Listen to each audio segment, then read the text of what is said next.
സർവരക്ഷാവതിയായിട്ടും രക്ഷിതാവായിട്ടും രക്ഷകനായിട്ടും തന്നെ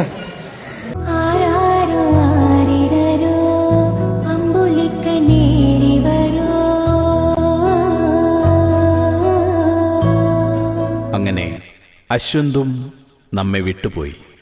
എന്തുപറ്റി നമ്മുടെ യുവതയ്ക്ക്? അറിവും വിദ്യാഭ്യാസവും സൗഹൃദ ബന്ധങ്ങളും എല്ലാമുണ്ട്.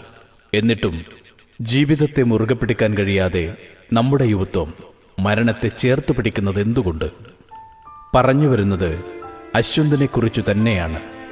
കോൾത്തുരുത്തിയിലെ തെയ്യം കലാകാരനാണ്. അല്ല, കനലാടിയാണ്. അതുമല്ല, തെയ്യത്തിന്റെ പൂർണ്ണ രൂപമാണ് അകാലത്തിൽ നമ്മെ നിന്നും വിട്ടകന്നത്. 20 വർഷത്തിനുള്ളിൽ കെട്ടിയാടിയ തെയ്യങ്ങൾ എത്ര! ഒന്നു തൊട്ടും തലോടിയും ഉരിയാടിയും എത്ര പേരെ നീ ജീവിതത്തിലേക്ക് നയിച്ചു.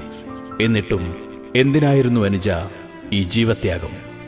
കതിവന്നൂർ വീരനായും ഭദ്രകാളിയായും പുലിയൂര് കണ്ണനായും പുതിയ ഭഗവതിയായും കണ്ടനാർക്കേളനായും ബിപ്പിരിയനും കടാങ്കോട്ട് മാക്കമ്മയുടെ പുത്രനായും നീ ഉറഞ്ഞാടിയപ്പോൾ നാം കണ്ടത് തെയ്യക്കോലത്തെ ആയിരുന്നില്ല, മറിച്ച് മന്നപ്പനെയായിരുന്നു, ചാത്തുവിനെയായിരുന്നു. അങ്ങനെ സാക്ഷാൽ ദൈവത്തെയായിരുന്നു.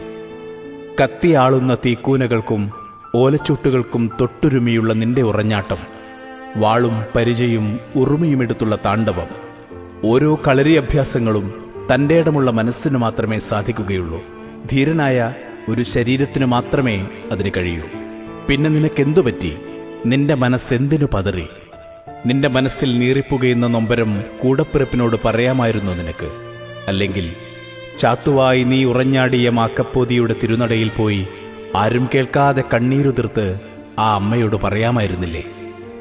ഇനി എത്ര തുലാപ്പത്ത് പിറന്നാലും തെയ്യപ്പറമ്പുകൾ ഉറഞ്ഞാടിയാലും നിന്റെ മെയ്വഴക്കമുള്ള മറ്റൊരു കനലാടിയെ കാണുവാൻ കഴിയില്ല. അറിയാതെ മനസ്സ് മന്ത്രിക്കുന്നു, കോൾത്തുരുത്തിയപ്പനായി നീയും തെയ്യക്കോലമായി മാറണേയെന്ന്.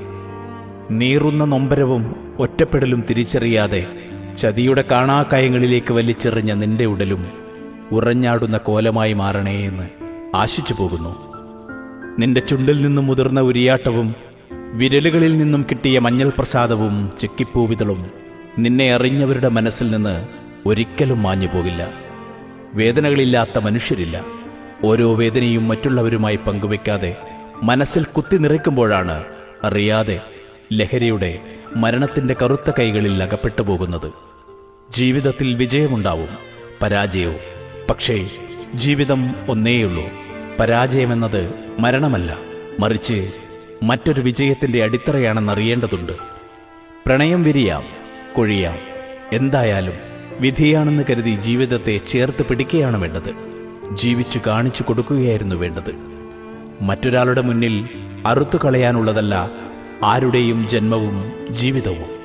ഒരാൾ വെറുത്താൽ പോവട്ടെ, ചേർത്ത് പിടിക്കാൻ മറ്റനേകം പേരുണ്ടെന്നോർക്കുക. നമ്മുടെ നന്മയോർത്ത് ഭാവിയോർത്ത് കഴിയുന്ന കൂടപ്പിറപ്പുകൾ അനവധിയുണ്ടെന്നോർക്കണം. പരാജയത്തിന്റെ ഏത് കാണാക്കയങ്ങളിലേക്ക് വലിച്ചെറിയുമ്പോഴും അശ്വന്ത് നമുക്കൊരു പാഠമാവട്ടെ, തെയ്യമാവട്ടെ. ഏത് ചതിയിലും അറുത്തു കളയാനുള്ളതല്ല ജീവിതമെന്ന തിരിച്ചറിവ് നൽകുന്ന ദൈവക്കോലമായി മാറട്ടെ പ്രിയ സഹോദരൻ. ഹേ അനുജ, അശ്വന്ത് കോൾത്തുരുത്തി, അങ്ങ് മരിക്കില്ല. തെയ്യങ്ങളും തെയ്യപ്പറമ്പുകളും ഉള്ളിടത്തോളം കാലം